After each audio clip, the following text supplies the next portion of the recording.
Soy Ricardo Andrategui y saludo a nuestros oyentes de UN Radio Web que se encuentran conectados con nuestra programación. Hoy estamos en directo desde el Instituto Nacional de Salud en esta emisión especial de la audiencia de rendición de cuentas INS 2017. Los invitamos a que nos sigan en nuestras redes sociales en Facebook, Instituto Nacional de Salud Colombia, y en Twitter como @INS Colombia, con el hashtag numeral INS Rinde Cuentas y numeral en vivo UN Radio. Ricardo Ángel, muy buenos días. Muy buenos días a todos los oyentes de UN Radio y a quienes nos acompañan en el día de hoy aquí en el auditorio principal del Instituto Nacional de Salud en esta audiencia pública de rendición de cuentas 2017. Durante la audiencia contaremos con la presencia de la directora general del Instituto, la doctora Marta Lucía Ospina Martínez, de los directores y colaboradores de los diferentes equipos de trabajo, así como de representantes de diferentes sectores de salud y de la comunidad científica. Saludamos también a quienes nos acompañan en diferentes partes del país, siguiendo esta transmisión vía streaming, conectados en la página web www.ins.gov.co y, como lo mencionábamos anteriormente, a través de UN Radio. La temática que desarrollaremos durante esta audiencia está dividida en 3 bloques. Iniciaremos con los logros técnicos, haciendo énfasis también, obviamente, en aquellos que son de gran relevancia para el Instituto Nacional de Salud. Posteriormente conoceremos los resultados sobre la austeridad del gasto y culminaremos con un espacio de participación de la comunidad, quienes nos han hecho llegar sus inquietudes a través de las diferentes redes sociales con el hashtag numeral INS Rinde Cuentas y numeral en vivo UN Radio, en Twitter como @INS Colombia, en Facebook Instituto Nacional de Salud Colombia y en el correo electrónico rendicuentas.ins@ins.gov.co. Los invito por favor a que se pongan de pies para interpretar el himno nacional de la República de Colombia.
Gracias, pueden tomar asiento.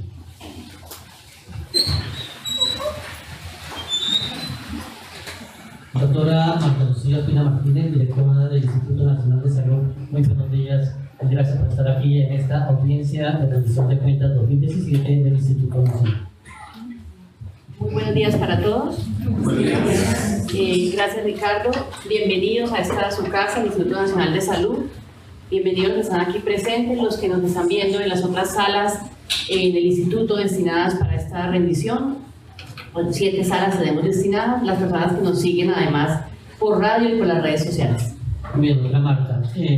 Después de celebrar un siglo de historia, el Instituto inicia un nuevo periodo de grandes logros y retos con el propósito de seguir en este proceso que se ha venido manejando en los últimos años. Dentro de los logros podríamos destacar inicialmente la inauguración del nuevo Centro Operativo de Emergencias, fundamental para dar respuesta precisamente a la situación presentada en Mocoa en 2017. Le invito por favor a que nos cuente todo lo planeado, lo alcanzado, lo que aún no se ha logrado y de pronto también algunos retos que tengamos para el 2018 y las dificultades que se han presentado. Claro que sí. Es importante recordar que el Instituto Nacional de Salud, una entidad de 100 años, ha ido a lo largo de este siglo adaptando sus funciones a las necesidades de Colombia. El Instituto Nacional de Salud le ha cumplido 100 años a Colombia y en este momento desempeña 4 funciones primordiales. Es la cabeza de la vigilancia y análisis de riesgo en salud pública en el país y lo ejecuta con diferentes líneas de trabajo como la vigilancia en salud pública, la vigilancia basada por laboratorio, la respuesta inmediata que se hace con acompañamiento a las entidades territoriales, con concurrencia y asistencia a las entidades territoriales, la construcción de modelos preventivos y con la comunicación de riesgo, que es, digamos, lo nuevo desarrollado en los últimos tiempos en el mundo y, por supuesto, en el Instituto Nacional de Salud. Asimismo, el Instituto hace análisis complejos de información, hace cosas como análisis temáticos, temas específicos que les hablaré más adelante, estudios de carga de enfermedad, análisis de desigualdades, y eso lo hace mediante una función específica destinada en el Observatorio Nacional de Salud, pero que produce, al final de cuentas, gestión de conocimiento que viene a sumar a la que producen todas las diferentes áreas del instituto. También hace gestión de insumos esenciales para la salud pública. Lo hace produciendo directamente insumos como los antivenenos o los suelos hiperinmunes, los medios de cultivo y los biomodelos, pero también siendo cabeza de red en temas tan importantes como la donación y trasplante de órganos y tejidos y la red de sangre y servicios transfusionales. Y finalmente tiene, por supuesto, su función de investigación en salud pública, en la cual con grupos que inicialmente venían de investigación básica, hoy en día cada vez más incorporados, un trabajo colaborativo con universidades nacionales e internacionales, realiza investigación básica y aplicada para aportar nuevo conocimiento alrededor de la salud pública. Hablando ya de la primera función que me preguntaba Ricardo, de vigilancia de salud pública, en el 2017 hicimos muchos cambios alrededor del Civigila, que todos conocemos el sistema de vigilancia de salud pública, que todos conocemos como Civigila y que muchos creen que estamos hablando de un aplicativo. Realmente el Civigila es el sistema. Y es un sistema que está conformado por componentes, procesos, procedimientos y soportado, por supuesto, por sistemas de información. Ha tenido un mejoramiento, diría yo, de fondo, porque por ejemplo, en el tema de entidades territoriales, ahora la retroalimentación y el seguimiento lo hacemos basado en indicadores de desempeño que miden capacidades reales de los territorios y no basado en cumplimiento documental, como se ha hecho históricamente. No se trata de cuántos papeles nos mandan o cuántos informes generan, sino que han disminuido sustancialmente los requerimientos de las entidades territoriales, pero se miden por resultados concretos en un solo plan de acción concreto.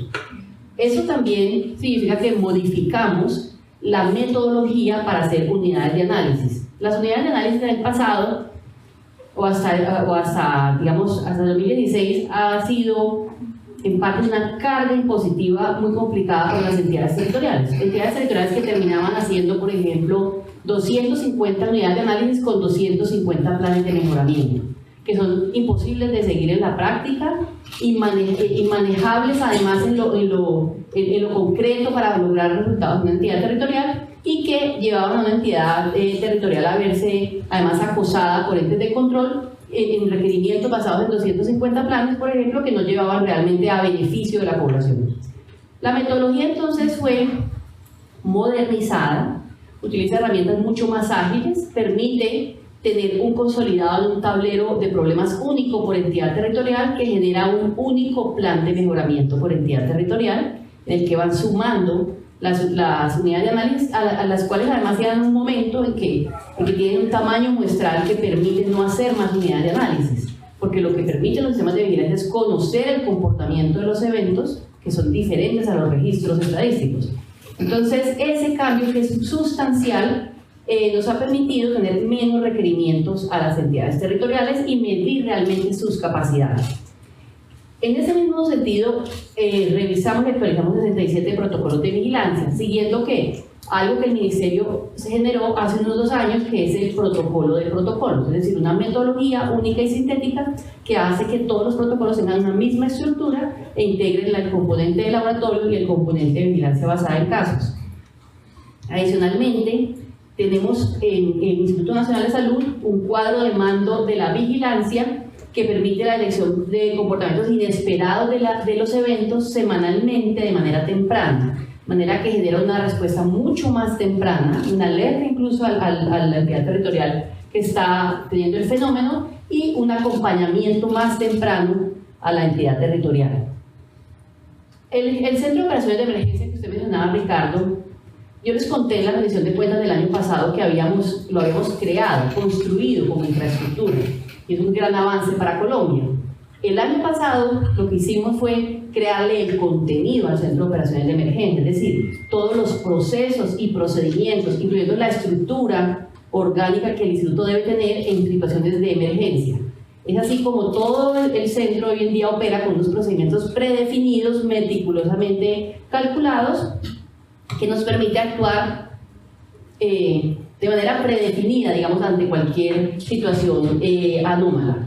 Adicionalmente, tuvimos un reto enorme que pudimos cumplir, que fue el seguimiento caso a caso de 19.000 gestantes que resultaron afectadas por la epidemia de Zika, y estudiar a cada uno de sus hijos. Estudiamos niños con defectos congénitos, casi 3.000 casos, llegando a una clasificación final definitiva con su diagnóstico específico en el 97% de ellos. Adicionalmente, con la visita del Papa Francisco, pudimos desarrollar para Colombia un app basado en un app inicialmente desarrollado por Brasil, un app que fue traducido, adaptado a nosotros y ampliado, para que, basado en comunidad, en eventos masivos, se puedan detectar comportamientos tempranos de cosas que pueden significar un brote. Desarrollamos además un sistema de alerta temprana que está empezando a ser construido basado en Big Data. Lanzamos un boletín que se llama Clima y Salud, que es la unión entre el comportamiento del clima, que es generado por el IDEAM, el informe generado por el IDEAM, más el CIVIGILA, haciendo modelos predictivos basados en variables climáticas, desde el cual ya llevamos 10 boletines, y desarrollamos una metodología epidemiológica y geoespacial relacionando la calidad de agua, es decir, el IRCA, con el comportamiento de la enfermedad diarreica aguda. Divulgamos además 10 documentos de inocuidad de alimentos, y respecto a los conceptos y exámenes toxicológicos, para que se hagan una idea, recibimos al año 1.520 solicitudes de dictámenes toxicológicos, de dictámenes, conceptos y ajustes, y eso tiene un procedimiento que es sumamente dispendioso. Hemos divulgado y trabajado directamente con los productores y con las gremios que agrupan esos productores por ejemplo, de los plaguicidas, para que conozcan y sea mucho más ágil el proceso, que hemos logrado aportar en 3 meses. Sin embargo, la expedición de un concepto o un dictamen es sumamente compleja. A 31 de diciembre del año pasado, habíamos cerrado exitosamente el 83% de esos 1.520 solicitudes de conceptos. Respecto al tema de capacitación del talento humano, que es una función misional que realiza en el tema de la vigilancia del instituto, aportando o buscando que Colombia tenga la capacidad básica de respuesta basada en el talento humano, desarrollamos 71 cursos el año pasado, en los cuales formamos personal en diferentes temas, con cursos virtuales y presenciales, y hicimos 5 procesos de certificación. En esos 5 procesos certificamos 163 personas. ¿Cómo fueron? 65 personas las certificamos en Frontline, que es una metodología, pues su nombre lo dice, primera línea para respuesta inmediata en contención de situaciones de emergencia y brotes. 57 personas las certificamos en atención de brotes con métodos intermedios y 59 personas las certificamos en competencias en salud pública, específicamente en Santa Marta y Yopal. Además capacitamos 25 tutores, es decir, 25 personas que pueden entrenar otras personas en sus diferentes entidades territoriales. Aumentamos el número de epidemiólogos de campo que el país tiene, que no son más de 300, graduando 7 epidemiólogos de campo más. Aumentamos la realización de unidades de análisis, como les decía, la hemos modificado la metodología en un 68%, se volvió mucho más ágil, aumentamos 68% respecto al año anterior.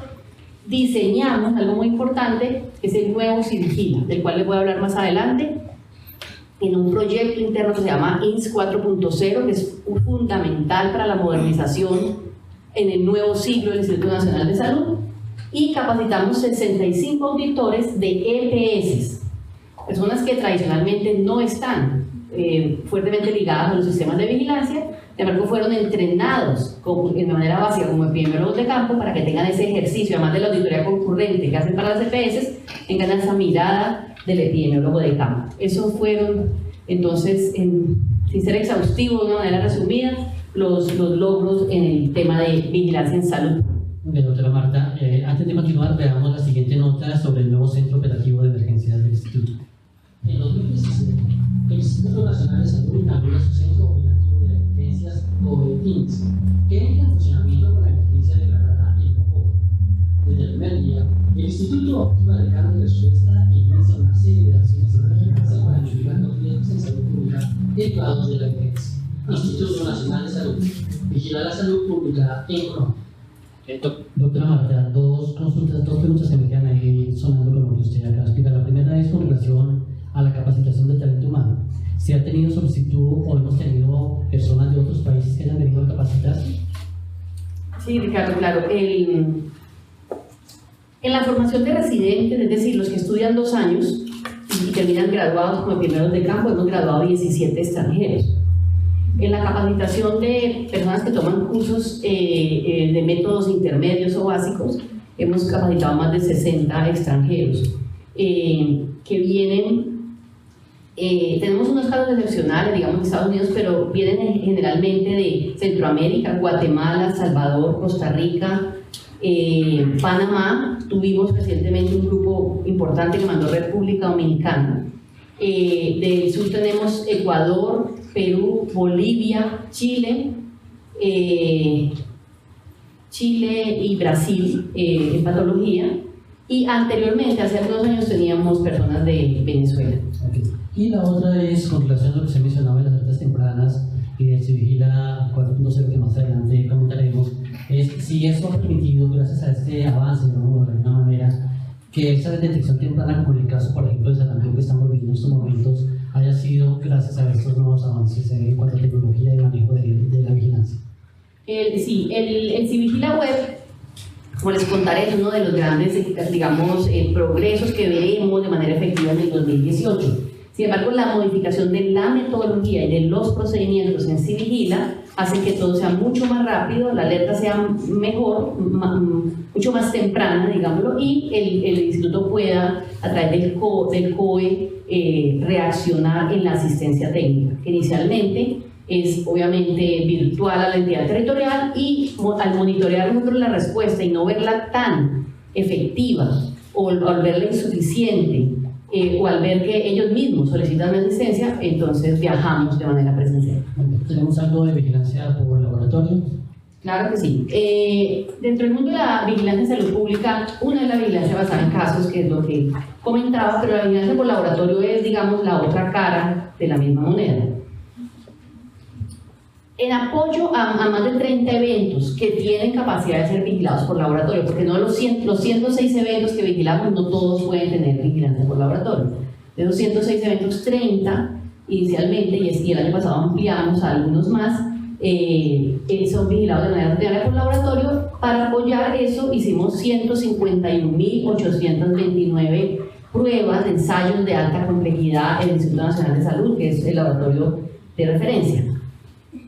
En temas específicos, a modo de ejemplo, en el tema de polio, ejemplo, logramos el 100% del inventario de laboratorios de mediana y alta complejidad de Colombia en el tema de contención de poliovirus en el país. Pudimos entregar el informe a OPS en el que damos cuenta de que el país está libre de poliovirus salvaje que quedará como remanente en los diferentes laboratorios. En la vigilancia intensificada de rabia, que es un tema sumamente importante dado el énfasis que Colombia ha puesto en la erradicación de la rabia canina. Entonces monitoreamos los focos de rabia que hay en el país y el linaje genético de ese rabia. Es así como el año pasado detectamos 7 casos de rabia, además un caso de rabia canina, de rabia salvaje la mayoría, el resto de rabia canina, uno de rabia canino, y los focos específicos que tenemos en el país para que a través del programa que maneja el Ministerio de Salud se pueda hacer énfasis necesariamente con el Ministerio de Ambiente, porque estamos hablando de focos ligados a condiciones ambientales, de esa erradicación de esos focos. Además, hicimos todo un proceso para simplificar el diagnóstico patológico de Zika, es decir, todo aquel que se hace en muestras de tejidos. Desarrollamos la técnica de inmunohistoquímica para Zika y entrenamos en eso a todos los patólogos, de Sudamérica. Todos los países de Sudamérica vinieron, con excepción de Venezuela, a ser entrenados por nosotros en el diagnóstico patológico de Zika. Participó la Red Nacional de Laboratorios en 19 proyectos y 9 estudios especiales y elaboraron 83 documentos técnicos, que incluyen 26 artículos científicos publicados en revistas muy importantes, 24 guías, 8 informes epidemiológicos, 7 informes técnicos, 12 boletines, un nuevo protocolo, 2 lineamientos y 3 documentos técnicos de laboratorio. Adicionalmente, realizamos 76 actividades de fortalecimiento del talento humano de laboratorio en el instituto y en los laboratorios departamentales de salud pública. Ampliamos, como les decía, la aplicación de vigilancia por laboratorio a otros eventos que son muy importantes. Montamos inmunohistoquímica para rickettsiosis y leptospira y asimismo entrenamos a los 80 puntos de laboratorio de la Dirección de Sanidad del Ejército en el diagnóstico de leptospira, fundamental para fuerzas militares. Hicimos transferencia técnica de Lisa, IFI, Rosa de Bengala en leptospirosis, rickettsiosis y brucelosis a Santander, Amazonas y Bogotá. Estandarizamos PCR en tiempo real para la detección de virus Mayaro, o sea, implementamos la vigilancia rutinaria de Mayaro en suelos, monitoreando la posible entrada de Mayaro al país. Detectamos el virus de varicela zoster en tejidos y logramos la secuenciación y el análisis filogenético del varicela zoster. Y adicionalmente hicimos reentrenamiento en el manejo de HUNET, que es el aplicativo mediante el cual el mundo registra la resistencia bacteriana o antimicrobiana. Con eso reentrenamos a todas las unidades de cuidado intensivo que utilizan el reporte para que todos de manera unificada en Colombia tengamos un registro Colombia de la resistencia antimicrobiana. Nos sometimos como instituto a 2 programas internacionales de ensayos de aptitud y nos fue bien, y desarrollamos nosotros hacia afuera 22 programas directos, 6 programas indirectos en más de 30 eventos de interés en salud pública. Ese es, digamos, el resumen de lo hecho por la Red Nacional de Laboratorios de Salud Pública en cabeza del instituto. Muy bien, doctora Marta. Siempre se ha reconocido el liderazgo del Instituto Nacional de Salud como coordinador técnico de la red de donación de trasplantes y bancos de sangre. Antes de que usted nos cuente los resultados sobre esto, veamos esta nota breve sobre lo que ha pasado en 2017. En el último año, 1.292 colombianos fueron beneficiados con un trasplante de órgano, y en los últimos 8, 9.836, de los cuales el 68% pertenecen a los estratos 1, 2 y 3. El sistema de salud colombiano permite que cada día más colombianos accedan a un trasplante para salvar o mejorar su calidad de vida. Estos resultados se han logrado gracias a la Red Nacional de Donación de Trasplantes, coordinada por el Instituto Nacional de Salud desde el año 2004. Instituto Nacional de Salud asegura la confiabilidad y equidad en el acceso a trasplantes en Colombia. Más colombianos acceden a un trasplante de órganos y tejidos. ¿Cómo nos fue en el 2017 con relación a esto, doctora Marta? Bueno, el año 2017 fue un año muy especial en este tema porque operamos, digamos, bajo la nueva normatividad que salió en el año 2016. El Instituto Nacional de Salud es la cabeza de la Red Nacional de Donación y Trasplante del año 2004. Y los colombianos, hay que recordar, somos donantes, o existe en Colombia la presunción legal de donación desde el año 1988. Solo que estaba necesariamente condicionada por una aceptación de la familia o del donante en vida previo a la extracción de los órganos. La ley cambia, digamos, fundamentalmente ese paso de hacer una consulta a la familia, y la consulta que se hace al donante previa no es si quería ser donante, sino si no quería ser donante, la voluntad negativa. Eso cambia y eso modifica, digamos, la ruta que se hace naturalmente, o se hacía naturalmente en el proceso de detección del donante hasta el donante efectivo. Adicionalmente, esa ley asigna al Instituto Nacional de Salud otras funciones por las cuales debe responder. Es así que en el marco de esa ley desarrollamos algo que hace parte de INS 4.0, pero que creo que es el avance más importante en el tema de donación y trasplante en mucho tiempo en Colombia, y no solamente en el instituto, que es la implementación del sistema de información Red Data. Red Data es el sistema de soporte a la red de donación y trasplante de Colombia. Es un sistema modular que tiene dentro de sí todo un ejercicio entre el momento previo, es decir, las voluntades anticipadas, positivas y negativas de los colombianos, pero también tiene en el momento ya de la posible donación, en el cual Redata permite identificar desde el donante potencial, que lo hacen los médicos de donación en las IPS, obviamente en estrecha colaboración con los médicos tratantes en UCI y los médicos tratantes en urgencia, y ahí se gestiona ese donante de que es posible potencial, y se van agotando las diferentes etapas en las que muchos de los donantes salen porque no terminan teniendo, por ejemplo, finalmente muerte encefálica, no terminan teniendo los criterios clínicos para poder ser un donante efectivo, terminan siendo descartados, digamos, en la ruta por diferentes antecedentes, porque los exámenes muestran cosas que no permiten la donación. Pero ese ejercicio, que antes era casi un registro posterior y que hacía curiosamente un médico de donación para contar lo que pasó, ahora es un seguimiento real de lo que está pasando por medio del sistema. Permite entonces identificar el donante potencial, el donante efectivo, la extracción efectiva de órganos y tejidos y la asignación final o el destino final en el receptor final de cada uno de esos componentes. Tiene para eso, por supuesto, todo el registro de todos los que hacen en Colombia en trasplantes, de las IPS, de los grupos, etc. Pero tiene un componente que es muy importante, que es el post-trasplante. Permite registrar unos hitos en la atención post-trasplante que da cuenta de la evolución, permite estimar la sobrevida asociada a cada uno de los grupos de trasplante, a cada uno de los tipos de pacientes, y adicionalmente tiene un módulo de pacientes que permite registrar, yo como paciente registrar si no he recibido los medicamentos, si tengo discontinuidad en la atención, he tenido dificultades en aquellos factores que garantizan la sobrevida del injerto o del mismo paciente. Es así como ese Red Data, digamos, es un avance importantísimo que nos cambia realmente la historia y el funcionamiento de la Red Nacional de Donación y Trasplante.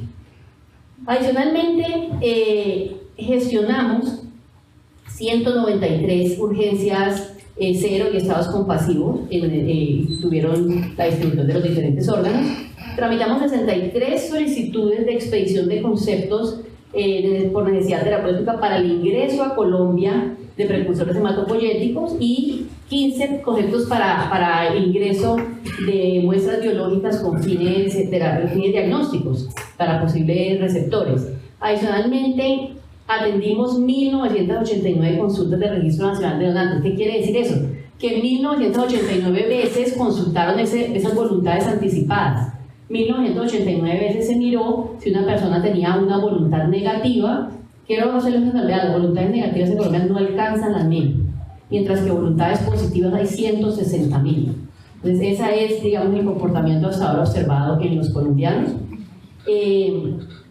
Y suscribimos una carta de compromiso muy importante y estamos en un trabajo muy serio con la Asociación Colombiana de Medicina Crítica y Cuidado Intensivo para ampliar el diagnóstico o la capacidad diagnóstica o el procedimiento diagnóstico de la muerte encefálica de manera que haya más donantes que tempranamente puedan ser avisados. Hicimos unos acuerdos muy importantes con ONGs, con iniciativas públicas y privadas que tienen que ver con la promoción de la donación, porque aunque la ley da la presunción legal de donación, es importante que nosotros como colombianos siga siendo un ejercicio altruista, pensado y considerado en vida por cada uno de nosotros. Hicimos acciones encaminadas además a que en cada entidad se hable de la promoción y ese tema del trasplante, digamos, esté en el día a día, incluso a nivel familiar. Hicimos la auditoría de las 6 coordinaciones regionales. Este año, les voy avanzando un poco para el próximo año la rendición, este año hemos planteado la reestructuración de las regionales, que de 6 pasarán a ser 15, de documento que ya está en trámite en el Ministerio, que permitirá tener una auditoría mucho más cercana a los diferentes grupos de trasplante y bancos de tejido, que es muy importante en el territorio nacional. Esa auditoría de las 6 coordinaciones fue una auditoría que resume 2010-2017, es decir, cierra un periodo antes de la aplicación de la actual normatividad. Se desarrolló además en el tema de sangre, quiero pasar al tema de sangre que también está ligado ahí, un aplicativo fundamental, que nos llena de orgullo, que es el aplicativo CIEVI, Sistema de Hemovigilancia, que permite en este momento identificar el aplazamiento de los donantes, es decir, yo banco de sangre, antes de recibir un donante, al consultarlo en CIEVI me puedo dar cuenta, pedir un aplazamiento definitivo o un aplazamiento temporal y abstenerme de obtener una donación de ese paciente. Adicionalmente, yo banco de sangre también yo puedo aplazar, o si veo que tiene mucha repetición de donación, lo puedo considerar que es un donante en que aumenta el riesgo y puedo poner una nota para que los otros bancos de sangre asimismo lo vean. Permite tener la trazabilidad de los componentes extraídos y permite dar cuenta hoy en día de la disponibilidad de hemocomponentes en todo el territorio nacional para poder hacer los traslados correspondientes a través de la red de sangre del país. Hicimos y se lanzó en ese encuentro el Encuentro Nacional de Coordinadores Departamentales de Red de Sangre y Directores de Banco, y fortalecimos además el acompañamiento directo, igual que en vigilancia, el acompañamiento directo a las entidades territoriales en los casos de eventos adversos ligados o posiblemente ligados a las transfusiones. Publicamos un artículo que tiene que ver con la detección de anticuerpos contra el trypanosoma cruzi en pacientes multitransfundidos y gestionamos los diferentes actores nacionales e internacionales en un evento que fue noticioso, que ustedes recordarán que es más bien anecdótico, pero que da cuenta de que es necesario tener un sistema de información poderoso, que fue la traída al país de la sangre fenotipo Bombay para salvar la vida de una paciente niña colombiana. Con eso logramos mostrar cómo podría existir un sistema de respuesta rápido más allá de la frontera internacional. En general, los indicadores han mejorado, la incineración de glóbulos rojos ha bajado, en este momento tenemos una incineración solo del 3,7%. En este momento, recordemos que venimos del año 2014 en 8,5%, y la donación de voluntaria habitual, que es una meta de tener un grupo de donantes habituales, ya está en 21%, que sigue siendo muy baja. Es decir, el donante habitual de sangre en Colombia es bajo, y es un reto que tenemos que trabajar. Doctora Marta, con estos aplicativos, con el CIEVI y el Retrata, se ha podido organizar, digamos así, un poco más el sistema. ¿Esto significaría que más personas han visto beneficiadas oportunamente? Sin duda, hemos podido identificar, por ejemplo, eventos de riesgo temprano, que en el pasado hubiesen sido un evento a posteriori. Hoy en día hemos podido mitigar ese riesgo de manera anticipada, que eso es transparente, digamos, para los usuarios del sistema, pero que dan unas barreras anticipatorias que propenden por la seguridad de los usuarios. Muy bien. En 2017, el Instituto inauguró su bioterio de barrera y laboratorio de contención para la ejecución de protocolos de investigación en salud pública a través del uso de biomodelos. Además, desde hace 45 años, el Instituto pone a disposición de los colombianos suero angiopídico de calidad. Antes de que nos cuentes los avances de esta área, veamos el siguiente mensaje. Colombia dispone de un stock de antivenenos para la adquisición del accidente ofídico. En 2017 adelantamos tarea de adecuación, alistamiento y modernización tecnológica de la planta para la producción de suelos, Instituto Nacional de Salud, de los servicios y servicios de interés para la salud pública. ¿Cómo ha sido el trabajo realizado por el Instituto como productor de insumos y bienes de interés en salud pública? Bueno, en el tema de suero antiofídico, digamos de manera puntual, aumentamos sus ventas en el 17%, cosa que es muy satisfactoria, porque el suero antiofídico y el accidente ofídico en Colombia es un evento que, si bien no es frecuente, es sumamente grave porque afecta generalmente a las comunidades o a las personas menos favorecidas, en zona rural dispersa, personas con bajos ingresos, y el suero es un insumo que debe estar disponible en los hospitales, más en aquellos servicios de urgencia que tienen contacto con comunidades donde hay accidentes ofídicos. El suero es un insumo, es un medicamento que está incluido en el plan de beneficios y debe ser adquirido, comprado, para ser exactos, por la EPS o a través de la EPS con la que tiene contrato. Es un mensaje clarísimo que quiero dejar. Existe, además del Instituto Nacional de Salud, existen otros proveedores en el país que no importan, no producen suero. Nosotros, por supuesto, tenemos un suero que, tengo que decir, sin temor a equivocarme, tenemos un suero muy completo, realizado con todas las especies importantes de serpientes en Colombia y con todas las formas de serpientes, es decir, formas adultas, formas juveniles, vivoresnos, que permiten tener una variedad de venenos que hacen que el suero, cuando es aplicado, tenga una mayor probabilidad de cubrir la especie y el tipo y la forma que mordió a esa persona. Entonces, el suero está disponible y nosotros hemos garantizado la disponibilidad de ese suero. Este año validamos satisfactoriamente el sistema de producción de agua WFI, que el año pasado les conté que habíamos adquirido. El sistema de WFI de agua permitió, entre otras cosas, la recuperación de las BPMs y la certificación del biotel. Adicionalmente, pasamos satisfactoriamente las pruebas de validación de la planta de antivenenos, del proceso productivo. Logramos la recuperación de las BPMs, como les digo, y organizamos el proceso productivo de medios de cultivo, incluyendo la remodelación completa del laboratorio de medios de cultivo. Estructuramos y firmamos, lo que nos tiene muy contentos, un plan de trabajo conjunto con el departamento de Casanare y con Corporinoquía para la producción de suero antilonómico. Ya el suero está en curso. Estamos esperando que su lanzamiento sea en el mes de agosto. Somos optimistas, produciendo un suero colombiano, de lonomias colombianas, que será el segundo en la región y el único, obviamente, en Colombia con especies nativas colombianas. Socializamos además el manejo de accidente ofídico con la Dirección de Vigilancia, Análisis de Riesgo, dando una vuelta a Colombia en 18 entidades territoriales para recordar cómo es el manejo o cómo debe ser el manejo de accidente ofídico. Capacitamos 850 personas que esperamos multipliquen a su vez. Hay una alta rotación de médicos rurales, por ejemplo, pero se requiere un reentrenamiento permanente y una transmisión de conocimiento para el manejo de este tipo de eventos. Y hicimos convenios para la producción de suero antiofídico con Ecuador y Perú. Ellos tuvieron en el pasado producciones propias, pero en este momento no tienen producción y quieren que Colombia, con la planta y la BPM de Colombia, produzcamos suero con especies de venenos peruanos y ecuatorianos. Adicionalmente, en resumen, Ricardo, tenemos como este balance. En animales de laboratorio, estoy hablando de las nuevas cepas de animales, las que trajimos de Boston, como recordarán los animales libres de patógenos. Producimos 100% de lo que habíamos planeado, incluso un poquito por encima. En medios de cultivo, 100% de lo que habíamos planeado, los litros de medios de cultivo. En hemoderivados, realmente 4 veces lo que habíamos planeado. Y en el programa de aseguramiento de calidad cumplimos todos y cada uno de los indicadores de aseguramiento de la calidad en producción. Muy bien, doctora Marta, antes de continuar, este mensaje que Ricardo Martín tiene para nuestros seguidores a través de UN Radio. Así es, son las 9 de la mañana, 17 minutos, y seguimos en vivo en la rendición de cuentas del Instituto Nacional de Salud 2017.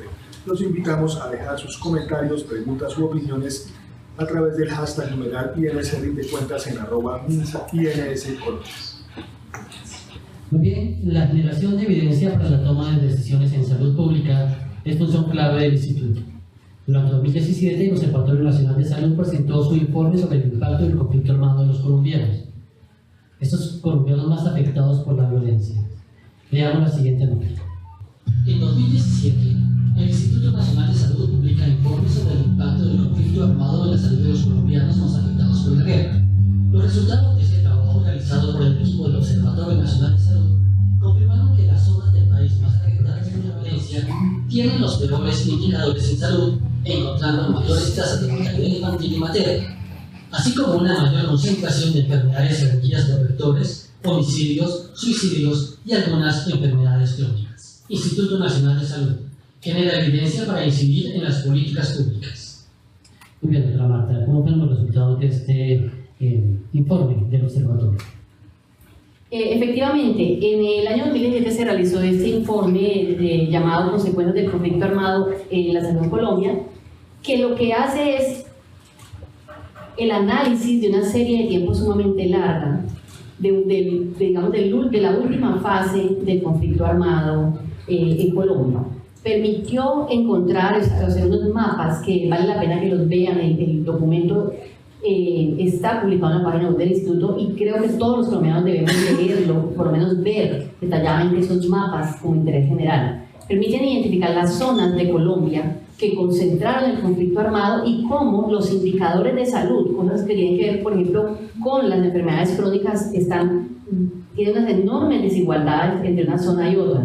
Evidencia entonces el efecto de la ausencia, digamos, estatal o de la ausencia del efecto de las políticas estatales en esos lugares y cómo presenta, podría llamarlo yo así, un retraso de casi un siglo respecto a los indicadores de salud pública y de salud en general, de resultados de salud comparado con territorios urbanos sobre todo. Adicionalmente, el observatorio en esa función de análisis complejos fortalecimos la metodología de conformación de red de conocimiento. Como yo les había contado el año pasado, el observatorio desarrolló una metodología para construir red de conocimiento en cualquier tema. Pues ahora se desarrolló una plataforma web que permite apoyar esa metodología y puede ser transferida a cualquiera de ustedes para sus diferentes entidades. Con esa metodología más esa plataforma web de link se puede construir, identificar y construir de una manera estadística muy sólida todo aquel que está produciendo conocimiento en un tema y de esa manera o hacer alianzas o generar por lo menos uniones en la conclusión, en la producción de conocimiento en diferentes temas. Produjo el observatorio, además del informe, 30 productos de gestión de conocimiento científico de alta calidad, diferentes artículos, informes, diferentes documentos de foro, conclusiones, y publicaron 5 artículos científicos para revistas indexadas. Además participaron en diferentes eventos científicos. Este año, de hecho, hemos decidido hacer mucho más énfasis en ese informe de consecuencias del conflicto armado de la salud en Colombia. Es un informe muy importante para el país, en un momento histórico para Colombia. El Observatorio Nacional de Salud seguramente estará en muchos eventos y foros con temas específicos derivados de ese mismo informe. Bueno, doctora Marta, el Instituto Nacional de Salud en el tema de investigación ha sido muy importante en el desarrollo de muchas de sus tareas. Una de esas quizás es la investigación que se hizo en SICA. Veamos esta nota y luego continuamos. En 2017, investigadores del Instituto Nacional de Salud en asociación con otras entidades confirman la presencia del virus del Zika en tejidos oculares y sus posibles consecuencias en nacidos cuyas madres fueron infectadas por el virus. Los resultados del estudio fueron publicados en la prestigiosa revista científica JAMA Ophthalmology. Actualmente, el Instituto Nacional de Salud de Colombia es un referente en las investigaciones sobre Zika en el mundo. Instituto Nacional de Salud investiga y genera conocimiento científico en Colombia. Muy bien, doctora, hablemos un poco sobre los resultados más importantes que el Instituto ha tenido con relación a esa producción de información e investigación. Bueno, en el tema de investigación tuvimos unos ajustes operativos que buscan poner a la vanguardia o flexibilizar las estructuras de investigación del instituto para tener muchos más acuerdos colaborativos con universidades nacionales que están haciendo una excelente producción en múltiples temas en el país y con institutos y universidades internacionales. Uno de los grandes cambios fue que unimos el antiguo comité de ética y el antiguo comité de método de investigación en uno solo. Ahora existe el CEMIN, que es el Comité de Ética y Metodología de Investigación, que permite tener una retroalimentación más rápida, un comité que opera mucho más rápido, conformado, como es obvio, en su mayoría por personas externas, mucho más rápida la evaluación, pero mucho más detallada e integrar la retroalimentación para el investigador. Ese comité, el año pasado, sesionó muchas veces, sesionó más de 21 veces y revisó 47 protocolos. Eso aumenta enormemente la capacidad de producción de conocimiento para el instituto. La revista biomédica, que todos conocen, una revista con más de 30 años de existencia, publicó 4 números regulares, además 2 suplementos especiales. La revista biomédica el año pasado recibió 220 artículos para ser publicados y sometidos, digamos, a su proceso editorial, de los cuales fueron publicados 106 artículos. Además, en la página web de Biomédica se recibieron 398.986 visitas de personas de 168 países, de las cuales solo el 21% fueron usuarios frecuentes de Biomédica y el resto fueron nuevos visitantes que permiten alcanzar esa meta de tener una mayor promoción, un mayor alcance de citación. Se desarrolló algo muy importante que los invito a todos ustedes a que lo descarguen, que es el app de Biomédica. El app de Biomédica para los teléfonos, para los aplicativos móviles, permite que le llegue mensualmente la revista Biomédica, permite mandarla a su correo electrónico, permite descargarla, difundirla y hace que los artículos de su interés además los pueda bajar de manera individual. El año pasado ejecutamos 37 proyectos de investigación. Dentro de esos, los más conocidos, pero no los más importantes, son los proyectos relacionados con Zika. Los 2 grandes proyectos no son los únicos en Zika. Tenemos proyectos, por ejemplo, con una universidad muy importante realizados en biomodelos en este momento en el bioterio, pero tenemos estos que son muy conocidos, que es el proyecto BES y el proyecto CEN, que estamos realizando en asocio con el CDC de Estados Unidos. El proyecto BES es un proyecto que se realiza en 5 ciudades, en mujeres que tuvieron el antecedente, mujeres embarazadas que tuvieron el antecedente de haber estado expuestas a Zika. Todos los hijos de esas mujeres han nacido ya y estamos en ese proceso de medición, de seguimiento y medición de desenlaces y análisis estadísticos. Y el proyecto CEN es un proyecto de gran envergadura que estamos realizando en Soledad, Barranquilla, Girón, Bucaramanga, Palmira, Buga y Tuluá, que recluta 5.000 mujeres gestantes, no con el antecedente de 5.000 mujeres gestantes, mide incidencia de transmisión vectorial, incidencia de transmisión sexual, además desenlace parecido a BES, pero hace seguimiento de mediano plazo durante al menos 3 años a los hijos de esas madres para ver desenlaces inmediatos y tardíos en la gestación, en el producto de la gestación. Realizamos, como desde hace 40 años, el encuentro bianual de investigación en salud pública. Este año tuvimos 75 expositores, participaron 523 asistentes. Además, hicimos un simposio muy especial internacional de zoonosis y seguridad alimentaria e hicimos algo muy novedoso. A la par que creamos un grupo interno de investigación en causa externa que incluye la seguridad vial, hicimos un foro en este auditorio de salud y seguridad vial, en el que invitamos a todo aquel que en Colombia está investigando o ha investigado respecto a seguridad vial. Hicimos una charla ese día que recordarán del accidente de tránsito como un evento de interés en salud pública con una magnitud comparable a eventos que han sido priorizados en Colombia. Conclusiones muy importantes que dieron origen a un resumen, que puede ser un policy brief para ser entregado por el Ministerio al Ministro de Transporte. Adicionalmente, algo que ya les había contado, que era este proceso de producción de una nueva prueba rápida para el diagnóstico de un evento muy frecuente en Colombia, pero frecuente, pero que usualmente afecta a la población más desfavorecida en los lugares más apartados. Ese método de diagnóstico que hoy en día está en patente, su patente sigue en curso, pero como 2017 tengo que contarles que ya inició su proceso, su fase de alistamiento técnico para la comercialización como una prueba diagnóstica novedosa y única, novedosa en Colombia, única en el mundo, y estamos, digamos, a la espera en el año 2018 de poder concretar esa meta tan importante. En resumidos indicadores, en la generación de conocimiento aumentamos este año, pasamos en la generación de documentos específicos como libros, guías o artículos de 142 a 178. La revista biomédica aumentó su factor de impacto a 0,7. Está clasificada dentro de las 19 revistas más citadas de medicina tropical en el mundo y la única en español. El índice de citación de las publicaciones científicas del INS pasó de 0,6 a 0,8 y los proyectos formulados para trámites de avales técnico-éticos aumentaron 10 solicitudes adicionales. Muy importante, con Colciencias se está tramitando un tema que ya le mencionaré más adelante de la reclasificación de los grupos, sobre todo de la metodología de evaluación de los institutos, pero más que eso, el ajuste del indicador de productividad científica con un denominador ajustado por un número de investigadores.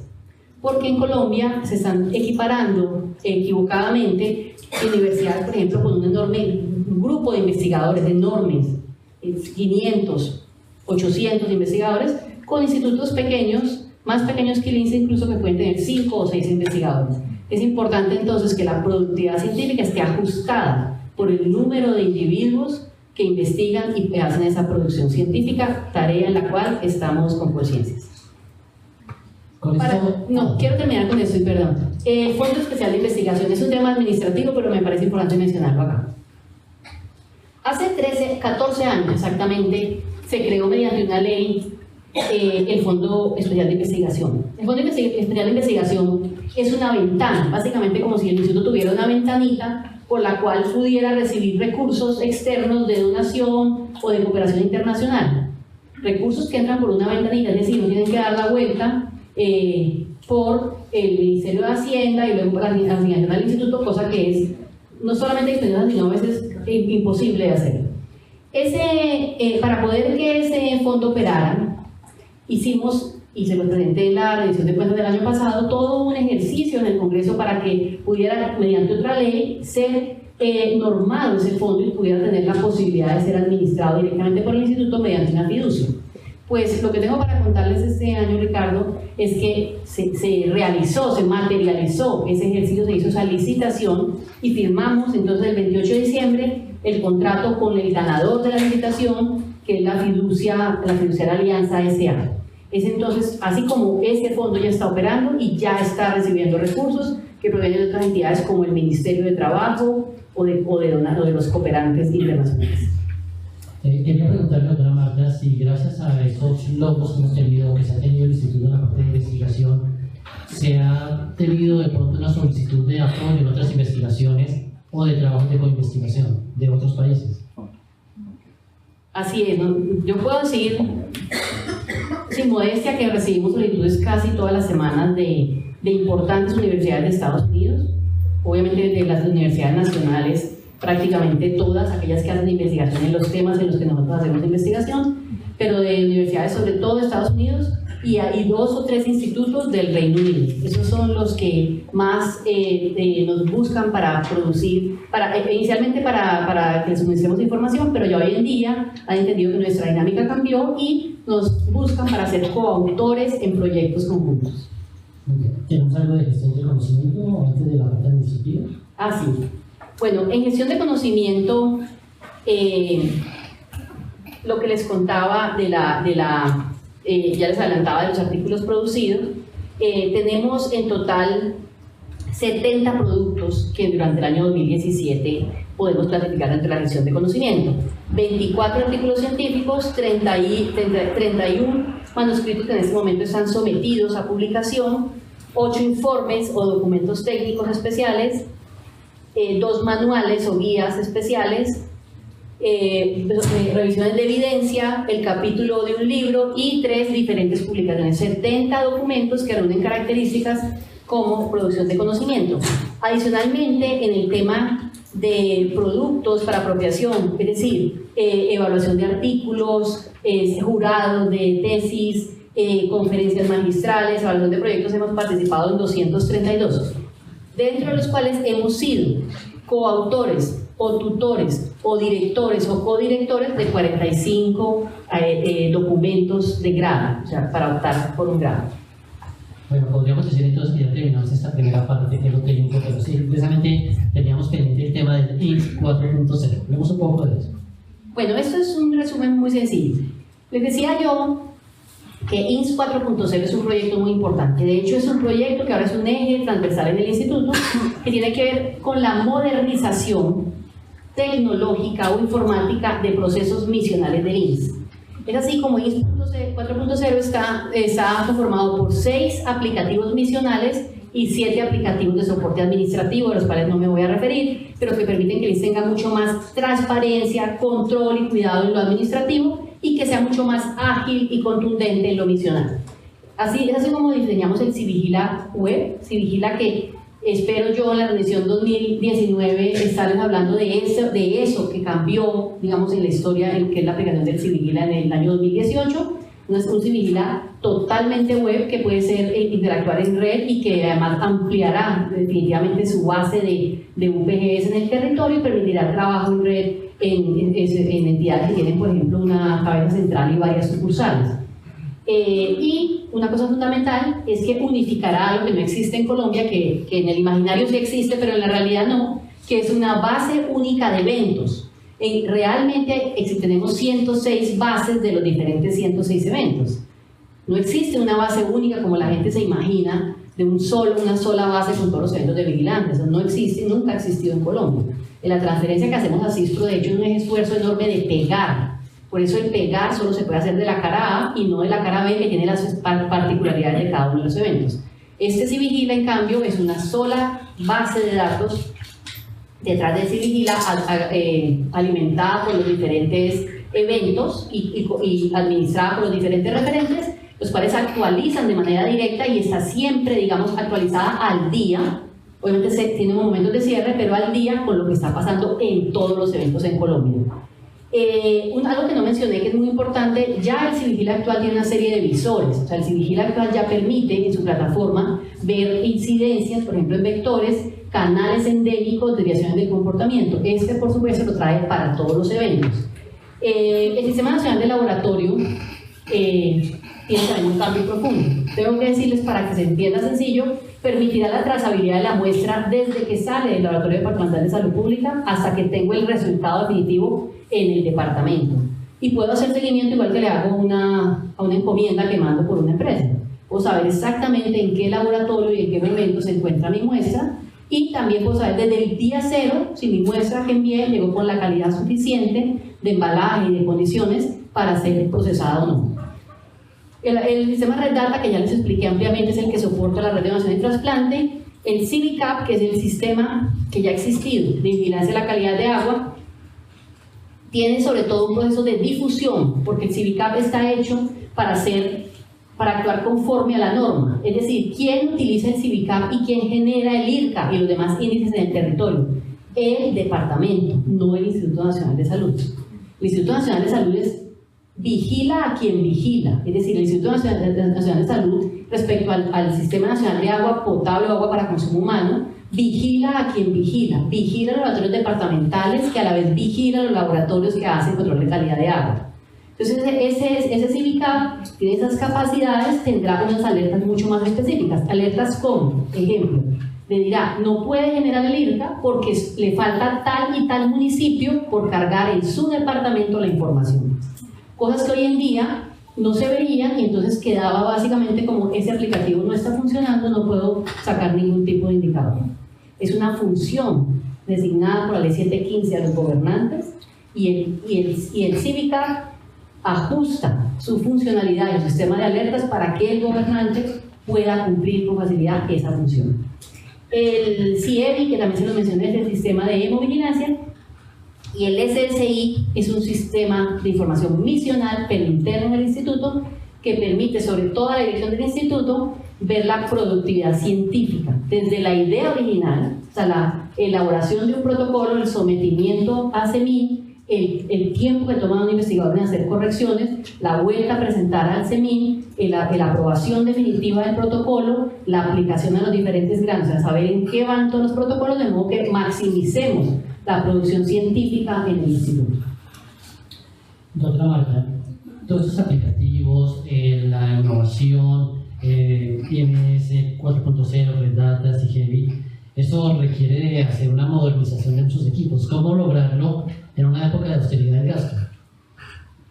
Bueno, una buena pregunta. En modernización, de hecho me permití incluir este esfuerzo, y es un resumen que consolida, y cuando lo hacemos también nos sorprende, pero nos sentimos muy orgullosos. Nosotros en modernización y actualización tecnológica, en resumen, en equipos, en el año 2020 adquirimos 10 cabinas de bioseguridad, una bomba peristática, un espectrofotómetro, un sistema de liofilizador que compramos en el 2017, que terminaremos de pagar en el 2018 y que operará en el 2018 para liofilizar los antivenenos y que no requieran red de frío y puedan ser distribuidos en los últimos rincones de Colombia, y esperamos que así lo compren todos los hospitales de Colombia. El sistema de aire para el laboratorio de virología, sistema de aire que permitió, por ejemplo, implementar la prueba de hantavirus, que Colombia no tenía, porque no tenía un sistema de aire que le permitiera hacer ese tipo de pruebas virológicas. La modernización de la red de frío del laboratorio de microbiología y parcialmente la de virología, 3 termocicladores para pruebas moleculares, el secuenciador, que nos tiene muy contentos, la reparación del espectrofotómetro de masas para las pruebas genéticas del laboratorio de genética, y la automatización del proceso de extracción de ácidos nucleicos de RNA y de DNA, que nos ha permitido además tener respuestas muy rápidas, como por ejemplo ahora en sarampión. Eso acompañado de modernización en infraestructura. Cambiamos techos, paredes y pisos en la planta de suelos, lo que una de las cosas que nos permitió, junto a la compra del año pasado de la planta de agua, recuperar las ppm de la planta. Se reformó el laboratorio de medios de cultivo completo, realmente desde la entrada se ve que es otro laboratorio. Se realizó la primera fase de remodelación del laboratorio de control de calidad de producción. Se construyó una nueva bodega para la planta de producción de suelos. Se adecuó las oficinas de Hacienda y Serpentario, o sea, el área administrativa que no tenía, realmente estaban encima de los bultos de alimentos de los animales. Se adecuaron 3 depósitos para el nuevo bioterio. Se remodeló el laboratorio de virología BCL2 Plus, que a propósito inauguramos esta tarde a las 2 de la tarde, el nuevo laboratorio de virología de Colombia. Acondicionamos el depósito de reactivos para el laboratorio de virología. Hicimos una remodelación total del laboratorio de rabia, que era junto al laboratorio de micobacteria, digamos, los 2 peores laboratorios del instituto, que en este edificio, que quiero que sepamos, este edificio cumple este año, en junio, 50 años. Entonces, en este edificio, esos 2 laboratorios con 50 años de existencia tenían serias dificultades. El laboratorio de rabia fue remodelado completamente.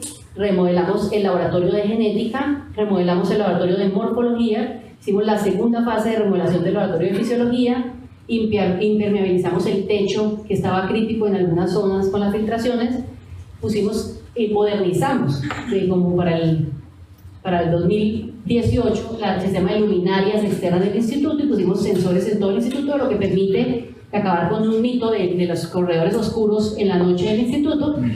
Entonces ya puede uno caminar y se prende la luz, la gente que se queda de turno no pasa sustos en los corredores, y remodelamos el baño de las mujeres del bloque B, que era muy importante para un gran grupo de mujeres que hacen una labor encomiable en vigilancia. Entonces esas fueron, digamos, las obras. Me pregunta de La Plata. Bueno, voy a adelantarme un poco, entonces les voy a mostrar esta gráfica. En la línea azul ven el dinero de gastos de funcionamiento del instituto. Esa subida que ven en el año 2012-2013 es la reestructuración del INS. O sea, cuando se cambia, digamos, la estructura del INS, se le cambia, además entra a hacer parte del sistema de tecnología e innovación, cambia con sus funciones misionales, pues tiene una reestructuración de la planta, un cambio además de la estructura de cargos, y ahí tiene como consecuencia, como cualquier entidad que se reestructura, un ajuste, digamos, en el presupuesto. Después de ahí no ha habido un crecimiento real en funcionamiento. El instituto arrastra un déficit importante, que lo he dicho en otros espacios, y que es necesario que el país, digamos, logre ir ajustando a pesar de la austeridad que debemos tener, porque la situación, digamos, general de austeridad es conocida por todos. Sin embargo, los proyectos de inversión, que son los rojos, que son los que permiten hacer el funcionamiento de todas las tareas misionales de las que yo acabo de hablarles, pues ha venido en franco de disminución. Tuvimos un repunte en el año 2017 por una gestión muy exhaustiva que se hizo con el Congreso de la República, en lo que logramos una adición de 10.000 millones que permitió en parte hacer una actualización en muchas de esas cosas. Pero la respuesta a su pregunta, Ricardo, es tocando puertas.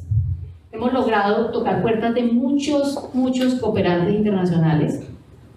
Hacemos, y acá está el doctor Carlos Marín, que le reconozco eso, hacemos una vigilancia tecnológica exhaustiva y detallada de las oportunidades que en el mundo existen para diferentes proyectos. Estamos dispuestos a cooperar y a hacer proyectos de gran envergadura que produzcan conocimiento, que lleven el nombre de Colombia en alto al exterior, pero que además nos dejen como instituto actualización tecnológica. Entonces eso es lo que hemos logrado haciendo esa tarea. Pero esto no se ha logrado, creo de otra manera, sin el apoyo y sin el trabajo dedicado de todos los colaboradores del instituto. Ustedes, podríamos decir así, en ese momento la vocera de todos ellos. Creo que también se necesitan unos reconocimientos que ha tenido la entidad, y obviamente el reconocimiento a todos estos colaboradores del Instituto Nacional de Salud. Así es, Ricardo. El año pasado recibimos 5 reconocimientos. Tuvimos la certificación de calidad por 5 años del Civigila en el marco del Sistema Estadístico Nacional que otorga el DANE. Civigila entonces es una fuente con una calidad suficiente para considerarse una fuente nacional oficial. Tenemos el reconocimiento de Tefinet en Tailandia por la calidad de los graduados en epidemiología de campo que genera Colombia. Recibimos la certificación de BPMS para la producción de suelos hiperinmunes, es decir, para la producción de cualquiera de los antivenenos o cualquier tipo de suelo hiperinmune. Recibimos el reconocimiento por parte de gremios y ministerios de comercio de Ecuador, Perú y Bolivia por el aporte técnico en la construcción, en la actualización, del manual técnico andino. Y recibimos de parte del programa de evaluación externa de CDC la certificación de calidad para el laboratorio de nutrición.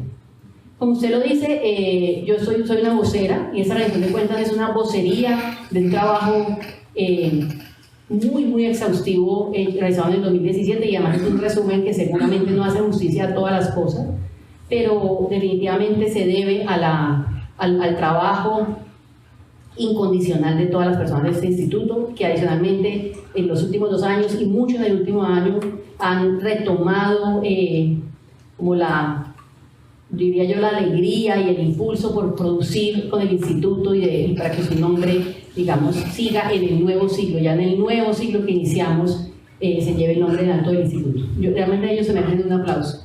Claro que sí, lo hacemos sin ninguna duda. Una felicitación para todos nuestros compañeros colaboradores.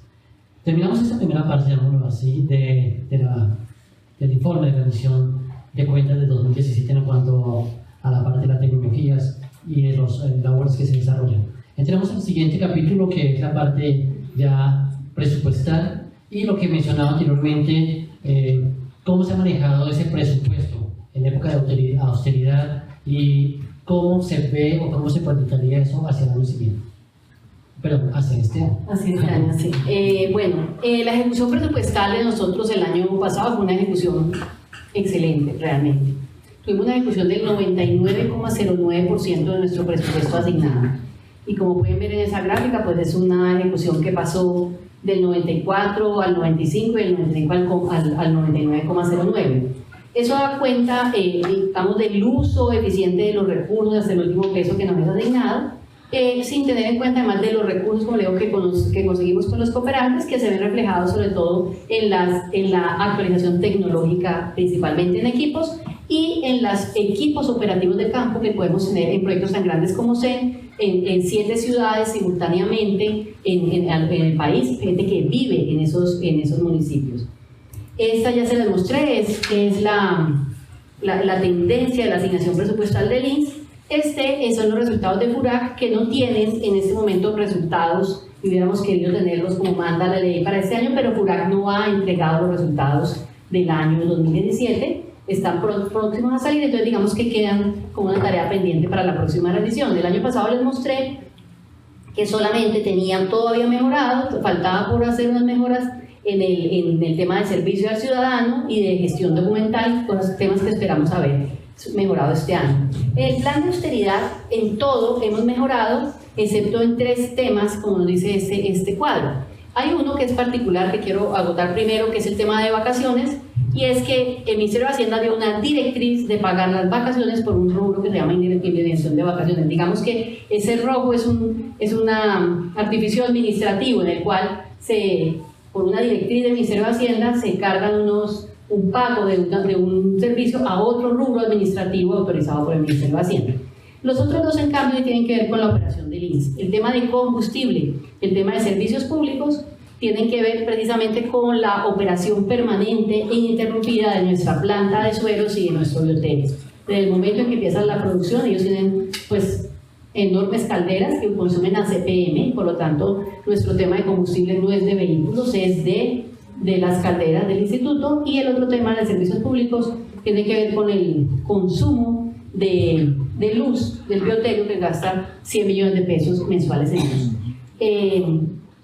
Tenemos proyectos que yo les he venido comentando, llevo 2 años diciéndole lo mismo, tocando puertas aún para lograr tener, ojalá, parte de ese gasto cubierto por energía solar. No hemos podido concretar ese sueño, porque es un sueño, está más allá, sobre todo con esos escasos presupuestos de inversión, pero seguramente con alguien nos dará la mano y podremos lograr ese sueño. En el tema de aire limpio, que es muy importante, pudimos obtener un cumplimiento satisfactorio en la combustión de las calderas del biotel y la planta. Sacamos 85%, que nos dan el estatus satisfactorio, que nos tranquiliza porque son calderas, como les digo, que funcionan permanentemente. Y redujimos 54% la generación de residuos peligrosos y vertimiento de residuos químicos respecto al año anterior. Eso nos llena, digamos, de satisfacción. No todo, por supuesto, son cosas tan alegres. También tuvimos cosas que no pudimos cumplir, que voy a mencionarles algunas, diría yo que las más importantes. No progresó para nosotros en el Congreso la iniciativa legislativa de la carrera administrativa para investigadores, cosa que sigue siendo un reto para el año 2018. Es importantísimo que exista la carrera investigativa para administradores, que impida o que motive más bien a que los investigadores no se vayan del instituto, investigadores formados aquí, años aquí, pero que pueden ser, llamémoslo, seducidos por otros tipos de contratación y de remuneración en otras entidades en las que no puede competir el instituto. Por eso es necesario que esa carrera exista, para que haya una motivación no solo para quedarse, sino para que internacionalmente sean equiparables a los investigadores que existen en los otros institutos y universidades del mundo, empezando por el nombre del investigador. No es lo mismo tener un cargo de investigador senior a ser un profesional grado 22, o sea, eso no es comprensible en el mundo de la ciencia, necesitan tener incluso el propio nombre. Tampoco logramos, aunque curiosamente logramos aumento de los topes en la asignación presupuestal, en la concreción del dinero virado no logramos el aumento que esperábamos, sobre todo en caso de funcionamiento, que hubiera aliviado un poco la carga administrativa a los proyectos de inversión. No logramos remodelar este año el laboratorio de micobacterias, que sin duda es el que más lo necesita. Ese proyecto que lo acompaña está algo retrasado, pero sin duda lo lograremos este año. Y tuvimos el aplazamiento de una de las acreditaciones de control de calidad externa, que quedó para ser evaluada de nuevo en octubre de este año. Digamos que esos son los temas que quedaron en nuestra agenda pendiente, pero que ahí los tenemos. Muy bien, doctora Marta, gracias por ese informe de la parte administrativa presupuestal y de la sociedad de gasto. Vamos llegando entonces al final de la audiencia de rendición de cuentas del Instituto Nacional de Salud por UN Radio Web. Gracias a nuestros oyentes por su sintonía. Escucharemos ahora las preguntas de la ciudadanía. Participe con sus comentarios y opiniones a través del hashtag numeral INS de cuentas por @INS Colombia en Twitter. Muy bien, a todos nuestros oyentes de UN Radio, vamos a iniciar entonces esta tercera y última parte de la rendición de cuentas, la relacionada con las consultas que hace la ciudadanía Para eso se abrió un correo institucional, rendicuentas.ins@ins.gov.co, y como lo había mencionado anteriormente, las redes sociales. Voy a iniciar, perdona Marta, con la primera pregunta que tengo acá.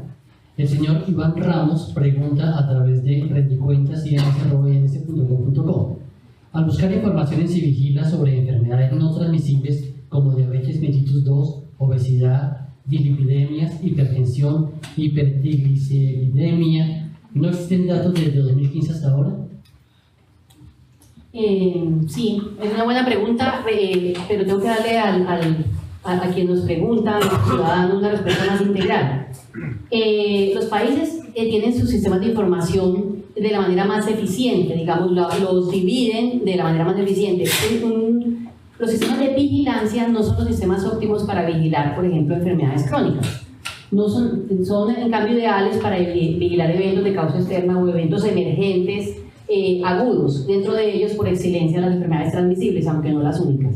Colombia entonces el tema de enfermedad cardiovascular en todas sus manifestaciones lo vigila mediante dos metodologías. Una tiene un registro nacional, que es una foto que toma una vez al año mediante el reporte nacional a la cuenta de enfermedades de alto costo, que registra todos los pacientes con hipertensión y diabetes del país, y lo tiene mediante las encuestas nacionales, el Sistema Nacional de Encuestas Nacionales, que reúne 3 encuestas, las cuales en el tema cardiovascular hay 3 de ellas que preguntan, que son la Encuesta Nacional de Salud, la encuesta SABE, que es para mayores de 60 años, y la encuesta que tiene todo que ver con nutrición, pero que pregunta de manera indirecta aquellos factores relacionados con la enfermedad cardiovascular. Tenemos entonces información en ese respecto, y a ese mismo persona que nos escribe puede buscar directamente en el repositorio institucional digital del Ministerio, que es muy amigable, se busca como en Google, ese tipo de información detallada, ya sean los informes de las encuestas o las bases de datos de manera directa.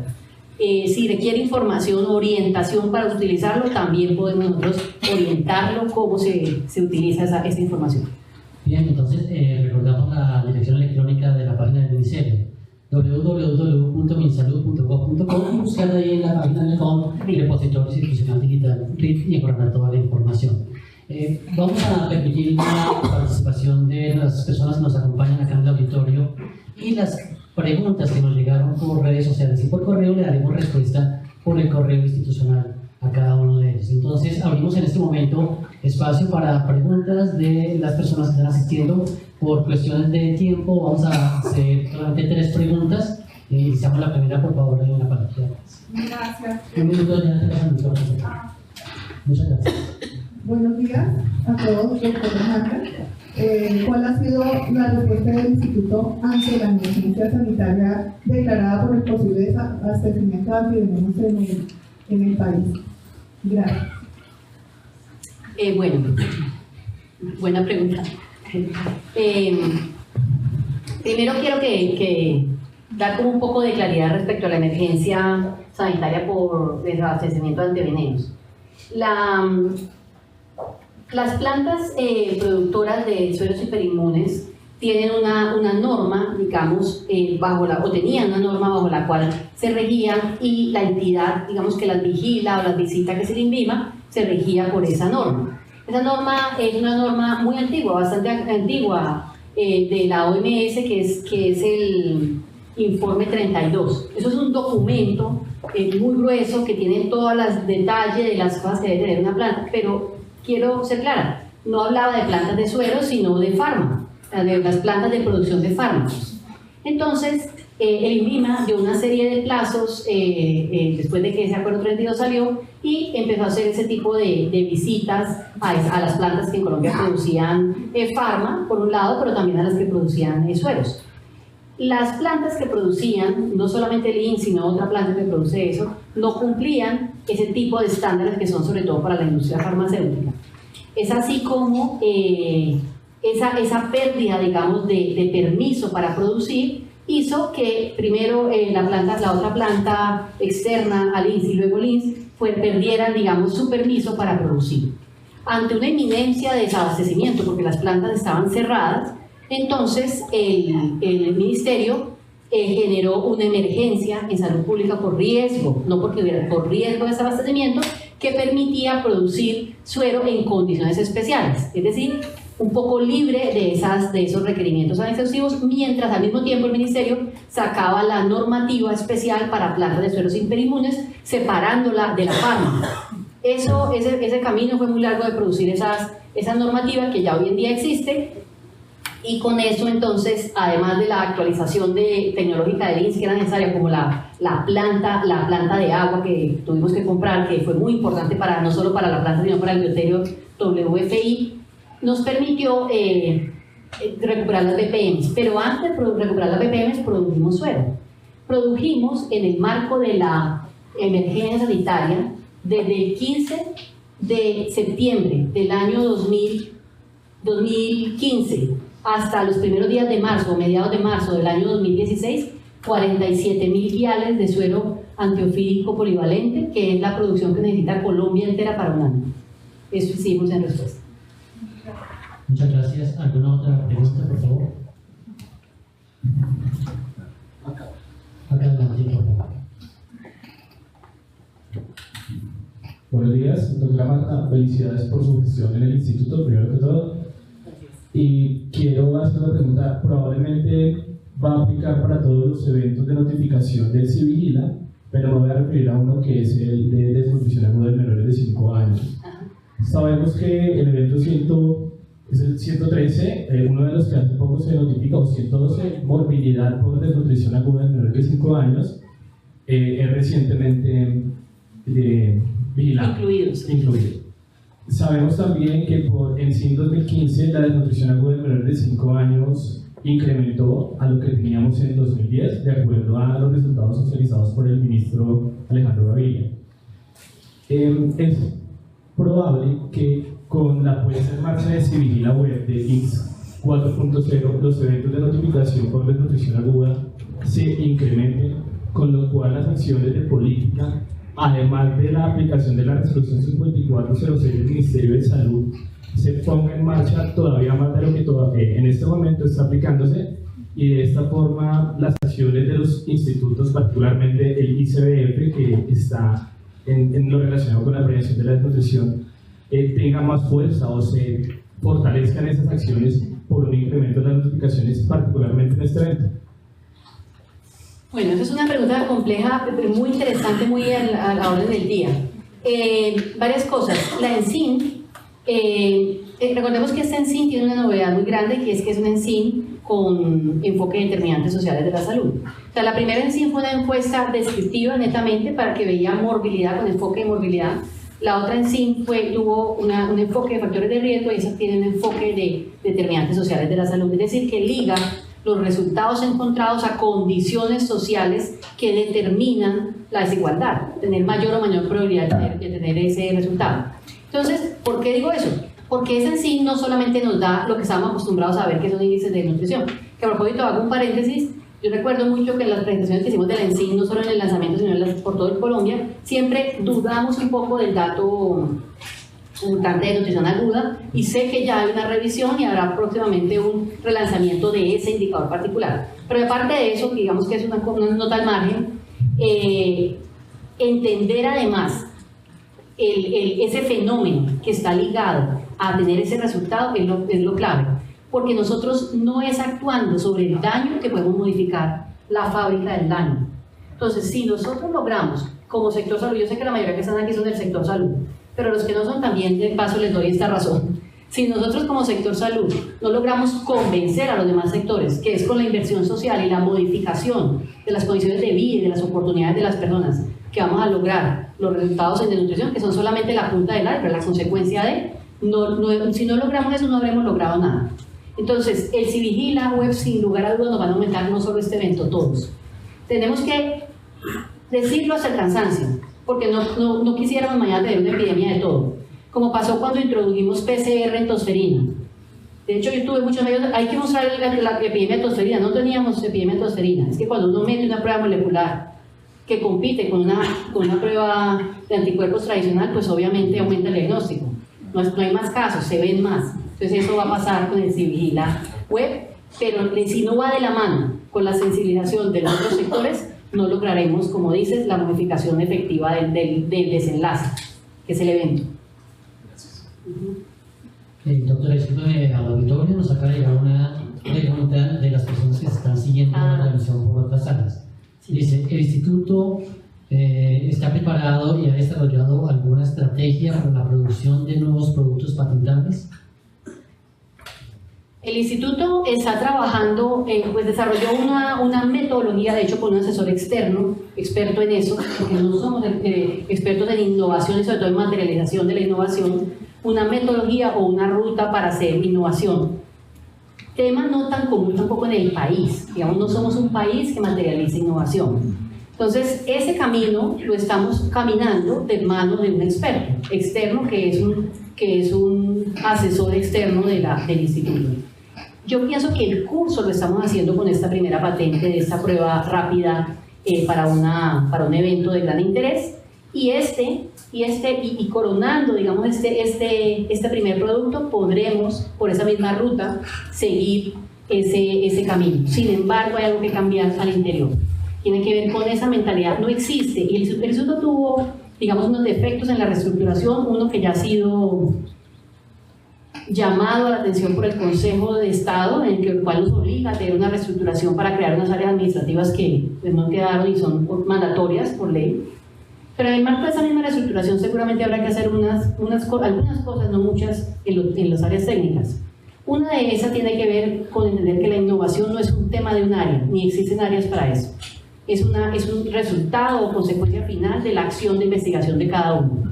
Entonces, esa manera de pensar es la semilla para que nosotros podamos hacer el cambio hacia la materialización de los productos comercializables. Si hay alguna última pregunta aquí en el auditorio. Bueno, doctora Marta, entonces entremos a los retos del 2018 que nos espera el instituto este año. Bueno, tenemos muchos, como les he dicho, pero digamos que yo he traído, lo pensé mucho anoche, tenemos 5 grandes retos que quisiera, realmente estoy como pensando en voz alta. Es importante para el instituto lograr que se consolide y que se materialice el proyecto de ley de la carrera de administrativa de investigadores.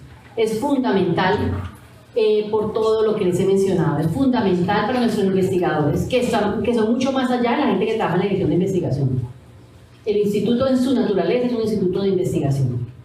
Es fundamental, además también por proyecto de ley, que el instituto pueda tener una tasa, una estampilla, llaman por ejemplo las universidades, pero en nuestro caso es una tasa, como la tiene el INVIMA, que permite el cobro directo de productos que hoy en día tenemos, ofrecemos y vendemos, como la validación de pruebas, los paquetes de control externo de la calidad, las evaluaciones del comité de ética, una cantidad de cosas que hacemos y vendemos, pero que no son cobrables directamente por nosotros, sino que son por el Tesoro Nacional, van al Tesoro Nacional. Recursos que ser cobrados de manera directa permitirían equilibrar un poco esa curva de ingresos que les he mostrado.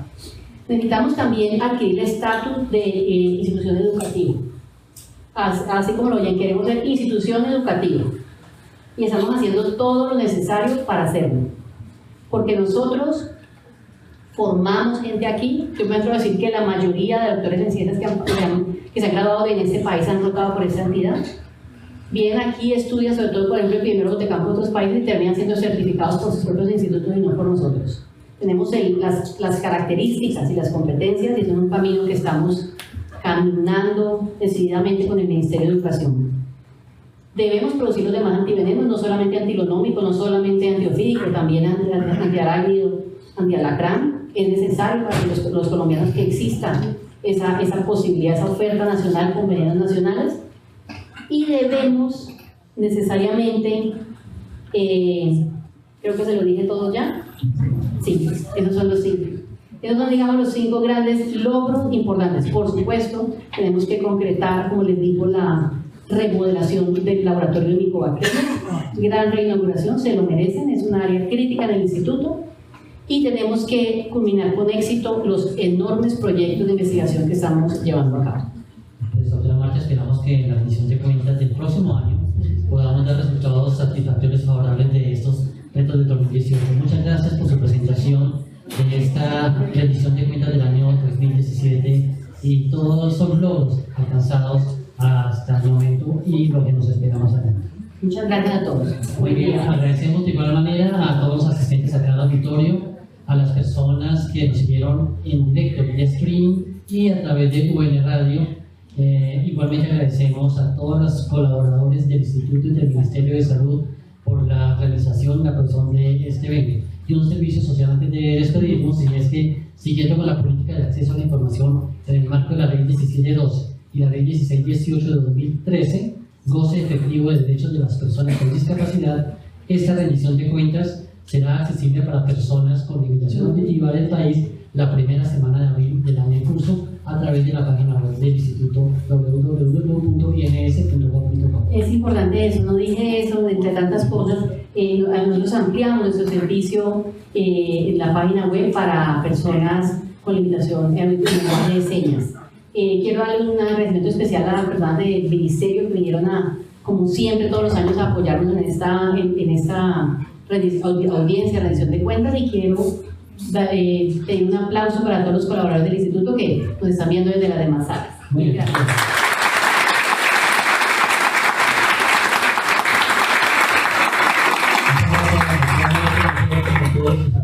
Directo, reitero el agradecimiento a los que nos llevan también vía streaming y a través de UN Radio que nos acompañó durante esta audiencia de rendición de cuentas. Muchas gracias a todos y tengan un resto del día muy agradable.